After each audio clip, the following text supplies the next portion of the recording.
Olá, meu querido irmão e irmã. Abra a sua Bíblia no livro de Apocalipse, capítulo 1. Nós faremos aqui a leitura a partir do versículo de número 9.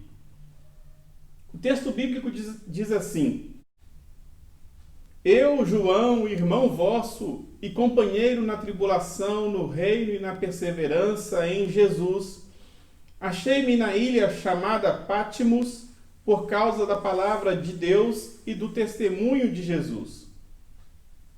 Achei-me em espírito no dia do Senhor e ouvi por detrás de mim grande voz como de trombeta, dizendo: O que vês, escreve em livro e manda às 7 igrejas: Éfeso, Esmirna, Pérgamo, Tiatira, Sardes, Filadélfia e Laodiceia.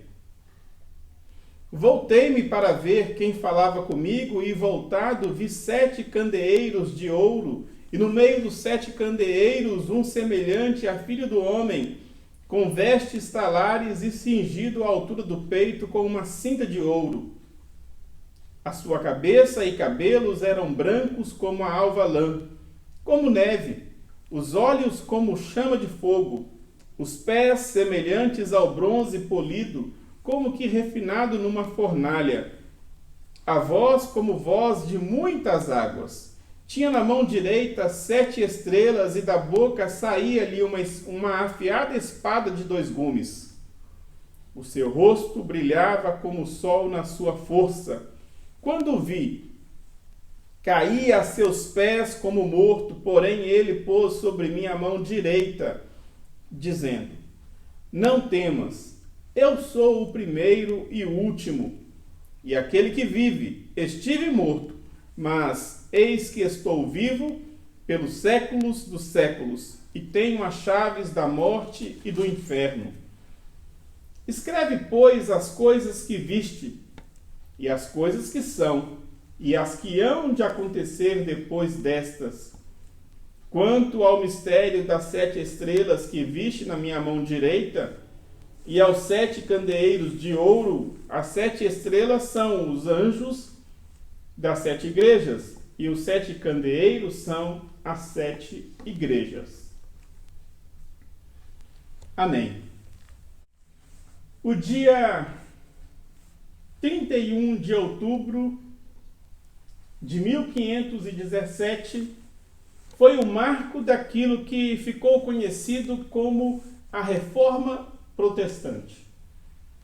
Todos nós, ainda que minimamente, conhecemos a história de Martinho Lutero, monge agostiniano que, nessa data, fixou ali as suas 95 teses ou proposições na porta da capela de Wittenberg. Mas é preciso dizer, irmão e irmã, que o marco, aquele momento especial que deflagrou o grande movimento reformista de Martinho Lutero, foi precedido por muitas inquietações e preocupações. Lutero foi um homem profundamente inquieto com a sua própria espiritualidade. Julgando-se sempre imerecedor da graça divina, buscava nas constantes penitências o alívio ali para a sua alma. No entanto, depois de ler as Escrituras e, em especial, estudar a carta de Paulo aos Romanos, uma revolução espiritual começou a acontecer no seu interior, até que ele viu nascer em seu coração a convicção de que o justo só pode viver pela fé. Lutero tornou-se um homem profundamente preocupado com a vida da igreja, com os rumos que em seu tempo a igreja estava tomando, rumos eclesiásticos e políticos, que em seu entendimento afastava a igreja da sua essência e da sua razão de ser. Lutero tornou-se um homem profundamente preocupado com a sociedade em que vivia. Prova disto é que ainda hoje muitos historiadores percebem em Lutero um grande humanista, um intelectual que deu início, junto com outros do seu tempo, obviamente, à democracia moderna, ao Estado laico e a um novo modelo educacional. Nas inquietações e preocupações de Lutero, podemos então perceber um homem que experimentou profundas crises. Crise espiritual, crise vocacional, crise eclesiástica, crise política. Por outro lado, irmãos e irmãs, no olhar atento para a história, devemos reconhecer em Lutero alguém que, pela confiança inconfundível em Cristo, pôde crescer com as crises em sua vida. Pôde crescer, apesar das crises em sua vida. Nas crises de Lutero, evidenciavam-se também as crises da própria igreja. No crescimento de Lutero, evidenciavam-se também o crescimento da própria igreja. Pois bem, querido irmão e irmã, estamos aqui fazendo alusão ao evento da Reforma, mas queremos agora olhar para o texto bíblico e dizer que nas crises de João evidenciavam-se também as crises da igreja primitiva. No crescimento de João, evidenciavam-se também o crescimento da igreja primitiva. E tendo em vista, então, o tema proposto para este mês, quarentena, crise e crescimento, a memória que faço aqui é a Reforma Protestante, e o texto bíblico que nos orienta neste momento, eu quero concluir essa série de mensagens, irmãos e irmãs, e olhando para o texto bíblico, dizer o seguinte: em primeiro lugar, o isolamento de João revelava a crise pela qual passava ele e a própria igreja.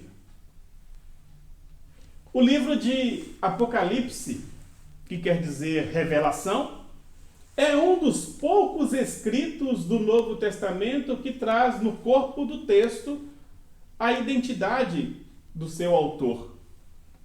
Apesar das constantes especulações de se trata aqui ou não do João evangelista, este João apenas se identifica como o irmão vosso e companheiro na tribulação, no reino e na perseverança, e que por causa dessa irmandade e deste companheirismo foi levado ali para a ilha de Pátimos para cumprir a sua sentença. João foi, por causa da sua fé, aprisionado e retirado do convívio dos seus irmãos. João foi posto em quarentena e essa sua quarentena deixa claro para nós a crise que ele próprio, irmãos e irmãs, e que a própria igreja estavam passando. Não vamos aqui nos ater às minúcias contextuais de cada igreja, para as quais aqui o João escreveu, mas nós sabemos que muitos eram persuadidos a deixarem a sua fé e abraçarem ali a fé imperial que tinha no imperador a figura de Deus. E sabemos que aqueles que recusavam tal convite eram perseguidos, maltratados, crucificados, lançados nas covas dos leões e tantas outras coisas que poderiam ser feitas àqueles que se mantivessem fiéis a Cristo. Percebam então, querido irmão e irmã, quão grande crise enfrentava a igreja naquele contexto. Aquelas igrejas naquele contexto. Na quarentena atual, fico me perguntando por quais crises a igreja passa.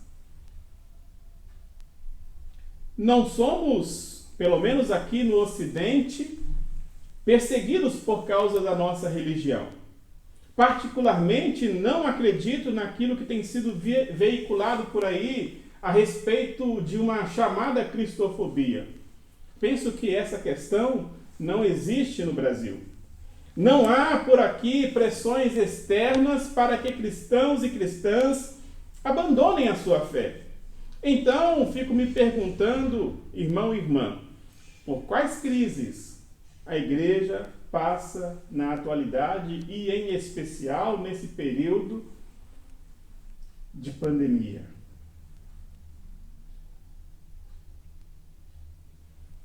A igreja passa por uma crise vocacional, porque ela tem se afastado do seu primeiro amor, como nós lemos aqui durante o culto. A igreja tem deixado em alguns aspectos de ser sal da terra e luz do mundo. A igreja passa por uma crise relacional, porque as divergências de pensamento no que diz respeito à política e à própria teologia estão nos tornando intolerantes para com os diferentes. A igreja passa por uma crise institucional, pois o seu envolvimento no cenário político tem-na feito flertar com o poder e esquecer-se de que foi chamada para ser serva e não tutora da sociedade.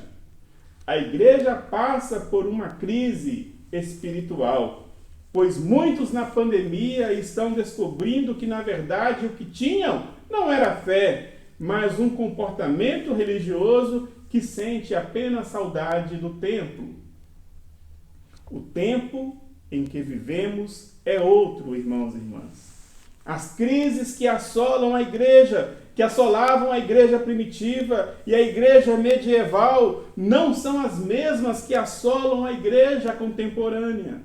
Diante das crises que nos assolam em nossa quarentena, é preciso que, a exemplo de João, nos encontremos em espírito no dia do Senhor. Encontrar-se em espírito no dia do Senhor. É preciso que nos encontremos no culto, dia do Senhor, lugar de revelação e não de alienação, para tomarmos consciência das crises que nos assediam, mas, sobretudo, do Deus que nos assiste nas crises.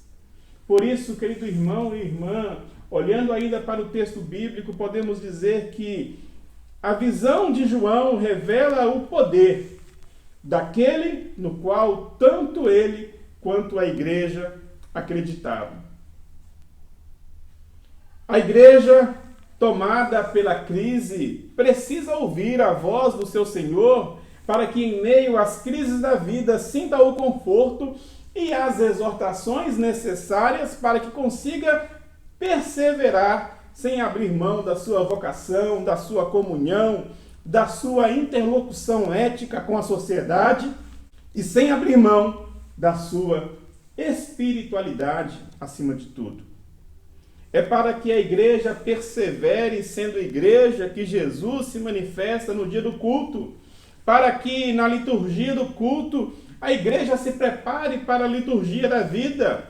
O livro de Apocalipse foi escrito, querido irmão e irmã, para ser lido no momento do culto. E para que no culto a igreja usasse ali a imaginação para fazer dialogar mente e coração diante de tudo quanto estavam ouvindo. No prefácio da carta às igrejas, eles ouviam então a respeito de Cristo e tentavam imaginar Cristo. Cristo é aquele que possui vestes talares, cabelos brancos como a lã, olhos como chama de fogo, pés como bronze polido, voz como de muitas águas, o rosto resplandecente como o sol. Se cada um dos membros daquelas igrejas, aqueles ouvintes, tentassem, a partir das descrições que ouviam, desenhar o Cristo descrito, por certo, muitas seriam as versões e nenhuma delas autêntica. Porque o que João diz, não o diz para descrever, ele o diz para crer. As formas descritas não estão aqui para exemplificar uma visão do Cristo ressurreto, mas sim para tentar descrever o poder daquele que excede todo entendimento. Cristo é tão poderoso quanto o sol, quanto o bronze, quanto o fogo, quanto as muitas águas. São muitas as tentativas metafóricas para dizer que, a despeito das crises, Cristo tem poder. Cristo tem poder, irmão e irmã. Esta era a convicção de Martinho Lutero. Por isso dizia ele, somente as Escrituras que apontam para Cristo, somente a fé em Cristo, somente a graça revelada em Cristo, somente o próprio Cristo, somente a Ele, toda a honra, toda a glória e todo o poder. Em meio às crises da vida, irmão e irmã, Cristo se apresenta para dizer que está conosco e que dele emana todo o poder. E para nos dizer que, a exemplo daqueles que vieram antes de nós e que enfrentaram ali as suas crises internas e externas, provocadas ou procuradas, Ele é o Deus poderoso que vem ao nosso encontro para nos guardar e para nos resgatar para si. Por isso, olho ainda para o texto bíblico e reflito o seguinte com vocês.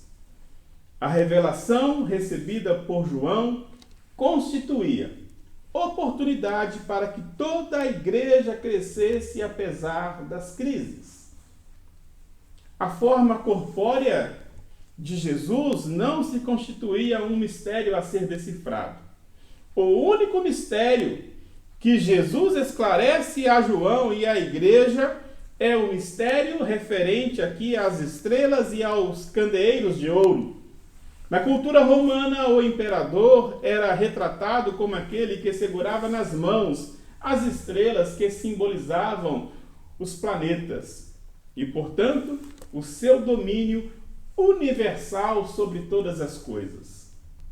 Ao revelar este mistério a João, Jesus estava aqui trazendo então uma palavra de esperança, pois, na verdade, quem detinha em suas mãos todo o poder era Jesus, e não o imperador.